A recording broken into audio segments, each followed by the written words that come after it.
Chief need wife. Want one beautiful. Good cook. He put his face into the mess tin and licked it clean. Then he looked up. With Iroquois, mother find wife for son, but Little Bear mother not here. Omri be mother and find. Omri couldn't quite see himself as Little Bear's mother, but he said, I might try. I think there were some lady Indians at Yaps. But what if I get one and make her real, and then you don't like her? I like, you get. Tomorrow. Little Bear grinned at him happily, his face smeared with gravy. Patrick had come up behind him. Let's put them together and see what they do. Omri jumped up quickly. No! Why not? You idiot! Because yours has got a gun and mine's got a bow and arrow, and one of them's sure to kill the other. Patrick considered this. Well, we could take their weapons away from them. Come on, I'm going to. And he reached toward the bed. Just at that moment, there was the sound of steps on the stairs. They froze. Then Omri swiftly moved the dressing-up crate enough to hide Little Bear, and Patrick sat down on the end of the bed, masking the poor cowboy, who was still tolling over the humps in the quilt. Just in time. Omri's mother opened the door the next second and said, Patrick, that was your mom on the phone. She wants you to come home right away. And Omri, it's supper. And she went. Omri opened his mouth to protest, but Patrick at once said, Oh, okay.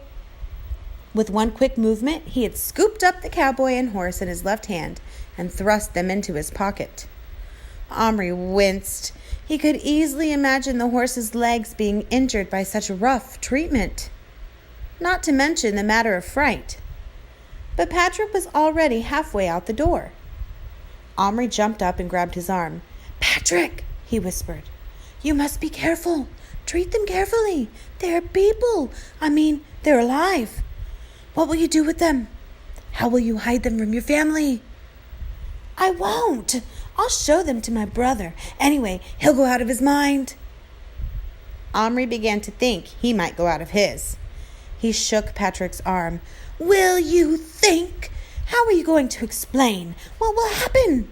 If you say you got him from me, I'll do worse than bash you. You'll ruin everything. They'll take the cupboard away. That got through to Patrick at last. He put his hand slowly back into his pocket. Listen then. You can look after them, but remember they're mine. If you put them back in the cupboard, I'll tell everyone. I'm warning you. I will. Bring them to school tomorrow. To school? Cried Omri aghast. I'm not bringing Little Bear to school. You can do what you like about Little Bear. He's yours. The cowboy's mine, and I want him at school tomorrow. Otherwise, I'll tell. Omri let go of his arm, and for a moment they looked at each other as if they'd been complete strangers. But they weren't strangers. They were friends. That counts for a lot in life. Omri gave in. All right, he said. I'll bring them. Now give them to me. Gently. And Patrick brought man and horse out of his pocket and tipped them very carefully into Omri's waiting hand.